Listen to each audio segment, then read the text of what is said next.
Usa ka gituhang drug den ang nabungkag sa otoridad sa Zamboanga City. Samtang kaping 3 billion pesos nga kantidad sa gingong shabu na sakmit sa otoridad sa Margo sa Tubig, Zamboanga del Sur. Ane report ni Krisa Dapitan. May resulta sa pagkabungkag sa usa ka gingong drug den ang drug buy bust operation sa barangay Talon-Talon sa Zamboanga City niadtong Sabado. Upat ka sospek ang gidakop kin sa pulos residente rasab sa lugar kung diin duha kanila ang mamaligya ay og isda.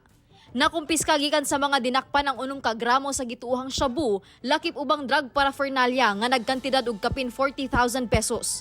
Walay pahayag ang mga suspitsado nga gikustodiya na sa Zamboanga City Police. Samtang sa Margo sa Tubig, Zamboanga del Sur, duha ang arestado human makuhaan og gituuhang shabu ato sa buy bust operation niadtong Domingo. Mobalor sa kapin 3.4 million pesos ang nakumpiskang mga illegal nga droga. Gikustodiya na sa Margo sa Tubig Municipal Police Station ang duha ka suspitsado nga wala na mihatag og pahayag. Ang tanang sospek pasakaan og kasong paglapas sa RA 9165 o Comprehensive Dangerous Drugs Act. Ako si Krisa Dapitan para sa One Mindanao.